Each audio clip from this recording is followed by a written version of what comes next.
Bismillahirrahmanirrahim. Students, Assalamu alaikum wa rahmatullahi wa barakatuh. Today we are going to start charging and discharging of a capacitor. Chapter number 12, lecture number 11, second year physics, PTB की books हैं जो, तो उसमें हम देखें look at this circuit कि इसमें एक रेजिस्टेंस है और एक कैपेसिटेंस है, या एक रेजिस्टर है और एक कैपेसिटर है, ये सीरीज़ में लगे हुए हैं। तो ये बैटरी लगी हुई है और ये एक हमारे पास स्विच लगा हुआ।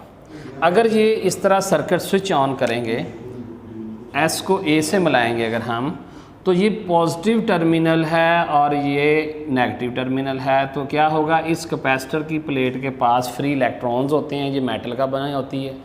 तो ये फ्री इलेक्ट्रॉन्स इधर से इस अट्रैक्शन की वजह से इस तरफ को मूव करेंगे और यहाँ पर एक पॉजिटिव चार्ज डेवलप हो जाएगा, डेफिशिएंसी ऑफ फ्री इलेक्ट्रॉन्स। और इसी तरीके से इलेक्ट्रोस्टैटिक इंडक्शन की वजह से ये इधर इलेक्ट्रॉन्स को अट्रैक्ट करेगी। जो इलेक्ट्रॉन यहाँ से मूव होके इस जगह पर आएंगे तो यहाँ पर फ्री इलेक्ट्रॉन्स सबमिट हो जाएंगे, स्टोर हो जाएंगे। तो ये इस तरीके से कैपेसिटर में चार्जिंग होती है। और उस चार्जिंग को अगर हम यहाँ देखें कि ये उसका QT जो ग्राफ है वो हमें नज़र आ रहा है, ये देखें QT ग्राफ, ये चार्जिंग ग्राफ कहलाता है। अगर मैं इस ग्राफ को समझाने से पहले RC लूँ, प्रोडक्ट RC, तो R और C इन दो चीज़ों का जो प्रोडक्ट है इसको हम ना टाइम कांस्टेंट कहते हैं। और अब ये टाइम कांस्टेंट किसके इक्वल है, ये टाइम कांस्टेंट किसके इक्वल है, हम इस चीज़ को प्रूव करते हैं कि ये जो रेजिस्टेंस है, अगर हम ओहम्स लॉ के हिसाब से देखें तो ओहम लॉ से के हिसाब से resistance is equal to V/I, सही हो गया। और जो कैपेसिटेंस है Q is equal to CV वाले फार्मूले से देखें तो C is equal to Q/V। तो V से V कट जाएगा और Q/IT और Q/I, और Q is equal to IT, ये हमारे पास एक फार्मूला है, I इंटू T/I, ये कट जाएगा तो हमारे पास टाइम बचा। तो इसका मतलब जो RC का जो प्रोडक्ट है वो टाइम कांस्टेंट के इक्वल है। अब हम चलते हैं कि इसमें अब देखें RC की वैल्यू अगर ज़्यादा होगी तो टाइम कांस्टेंट ज़्यादा होगा, यानी कि RC की वैल्यू ज़्यादा होगी, हम कहेंगे कि ज़्यादा टाइम ले रहा है वो चार्जिंग में। और अगर RC की वैल्यू कम होगी हम इसको कहेंगे कि ये स्लो चार्जिंग है। तो इसका जो प्रोडक्ट है वो टाइम कांस्टेंट के इक्वल है। मैं थोड़ा सा ग्राफ में आपको शो करता हूँ। देखें ये चार्जिंग ग्राफ है, इसमें ये जो पीक वैल्यू है ना, ये पीक वैल्यू Q0 के इक्वल है। ये मैक्सिमम चार्ज है जो कैपेसिटर के ऊपर चार्ज हो सकता है, मैक्सिमम इतना चार्ज स्टोर हो सकता है। लेकिन इसमें देखें आप कि हमने एक चीज़ है कि इसका 63% निकालना है। यहाँ तकरीबन 50% होता है, यहाँ कहीं होगा 63%, 0.63 ऑफ Q0, 0.63 ऑफ Q0। अगर इतनी कैपेसिटी स्टोर हो जाएगी, कैपेसिटर में इतना चार्ज स्टोर हो जाएगा, तो हम उसको कहेंगे कि ये देखिएगा, ये जो टाइम निकला इसको हम RC भी कहते हैं और इसको हम T भी कहते हैं। तो 1 यूनिट टाइम में इतना चार्ज स्टोर हो सकता है। अब ये देखें, फिर इसी तरीके से इसमें थोड़ा सा मैं आगे बढ़ाता हूँ। इस कर्व के लिए देखते हैं, यही 63% आगे बढ़ाया तो हमने देखा कि ये यहाँ से यहाँ तक ये जो टाइम है ये ज़्यादा है, RC की वैल्यू इस ग्राफ की ज़्यादा है। यानी कि जो कैपेसिटर 63% चार्जिंग पहले अचीव कर लेगा, हम कहेंगे कि वो जल्दी चार्ज हो रहा है, उसका टाइम कांस्टेंट कम है या RC का प्रोडक्ट कम है। और जो ये 63% वैल्यू को ज़्यादा टाइम में अचीव कर रहा है, हम कहेंगे इसका टाइम कांस्टेंट ज़्यादा है, यानी कि RC का प्रोडक्ट ज़्यादा है। तो ये चार्जिंग ऑफ ग्राफ से रिलेटेड बात थी। वैसे ये 63% क्यों कहते हैं, तो उसमें अगर हम इसको देखें कि किसी भी कैपेसिटर में जो इनिशियली जो चार्जिंग है, इनिशियली चार्जिंग वो काफ़ी फास्ट होती है। अगर इस ग्राफ में देखें आप, इस ग्राफ में जो स्लोप है ना वो Q/T को रिप्रेजेंट करेगा और Q/T करंट को रिप्रेजेंट करता है। मसलन मैंने इस ग्राफ का अगर स्लोप यहाँ देखना है ना तो टेंजेंट ड्रॉ करूँगा इस पॉइंट पर, वो टेंजेंट ड्रॉ करके और मैं यहाँ से स्लोप फाइंड करूँगा और उस स्लोप वो करंट को रिप्रेजेंट करेगा। आप देख सकते हैं कि ग्राफ के इस हिस्से में स्लोप ज़्यादा है और आगे जाएं इस हिस्से में स्लोप कम है। इसका मतलब है कैपेसिटर पहले फास्ट चार्जिंग देता है। जब 63% ये फिल हो जाता है फिर ये चार्जिंग आप देख रहे हैं कि स्लो चार्जिंग, करंट स्लो होगा तो चार्जिंग भी स्लो होगी और ये चार्जिंग उस वक्त तक चलती रहेगी जब तक जितना पोटेंशियल इस बैटरी का है उतना पोटेंशियल इस कैपेसिटर का नहीं हो जाए, उस वक्त तक ये चार्जिंग चलती रहती है। अच्छा, अब 63% 1 यूनिट 1 टाइम जो चार्जिंग है उसको हम कहते हैं। अगर फ़र्ज़ करें 1 सेकंड है, सपोज कर लेते हैं, तो 1 सेकंड में 63% चार्ज हुआ। फिर आगे वाली जो चार्जिंग है ना 63% से आगे वाली, वो करंट कम स्लो होने की वजह से, कम होने की वजह से वो चार्जिंग स्लो होगी। और मैं उसको आप एक एग्जांपल देता हूँ कि अगर हम 2 सेकंड में देखें तो ये तो आपको पता है कि RC = T 1 सेकंड है। अगर किसी दूसरे कैपेसिटर उसी का 2 सेकंड अगर ले लें 2 RC वैल्यू, तो उसमें हम देखेंगे कि ये 63% की बजाय ये 86% देख लें।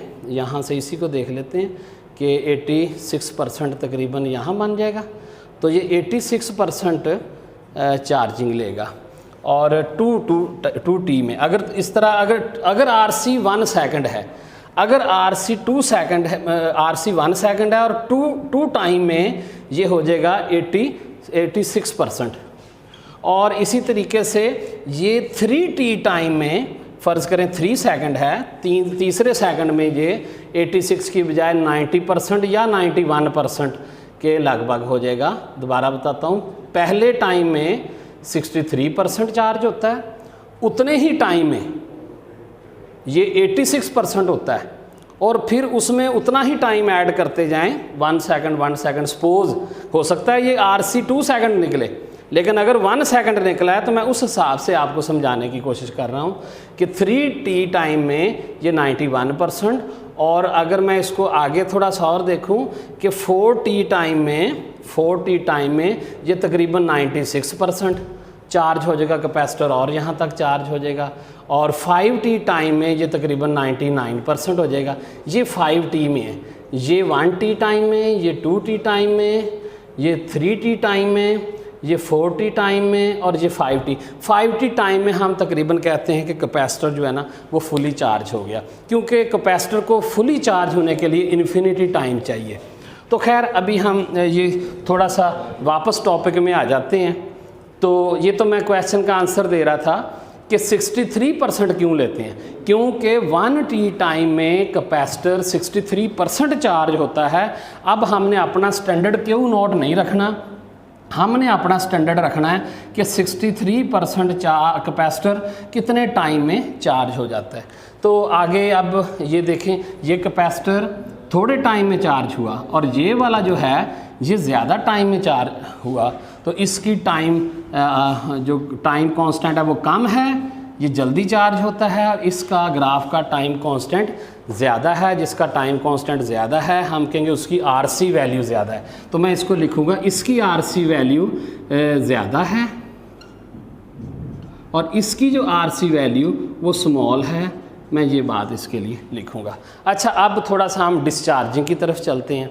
डिस्चार्जिंग में देखें कि मैं अगर यहाँ सर्किट में थोड़ी सी वेरिएशन करता हूँ कि ये एक और वायर आ गई। अब इस स्विच को A से हटा के मैं इस स्विच को इस B पॉइंट के साथ अटैच कर दूँ अगर, तो आप देखें कि ये वाला तो डिस्कनेक्ट हो गया, लेकिन ये वाले हिस्से में इस तरफ को चार्ज फ्लो होना शुरू हो जाएगा इस तरह एंटी क्लॉकवाइज, और उसमें फिर इसमें से ये रेजिस्टेंस में से करंट पास करेगा और डिस्चार्जिंग शुरू हो जाएगी। उसी तरह अब डिस्चार्जिंग का ये ग्राफ है कि ये जो मैक्सिमम वैल्यू है ये है Q0, जैसे यहाँ मैक्सिमम Q0 थी। अब डिस्चार्जिंग का ये ग्राफ है, इसमें ये देख रहे हैं आप, तो इसमें भी 63% तकरीबन यहाँ कहीं बनता है। तो 0.63% चार्ज जब लूज़ होगा उस टाइम को हम टाइम कांस्टेंट कहते हैं। लेकिन वो होगा 63% लूज़, लेकिन ये फिर नीचे से बचेगा 37%। तो कैपेसिटर जब 1 टाइम कांस्टेंट के दौरान, जो हम यहाँ पढ़ रहे थे, 1 टाइम कांस्टेंट के दौरान ये कैपेसिटर 63% डिस्चार्ज होगा, लेकिन उस वक्त कैपेसिटर के अंदर जो चार्ज मौजूद होगा वो 37% होगा तकरीबन, क्योंकि ये वैल्यू थोड़ी सी राउंड ऑफ की हुई है।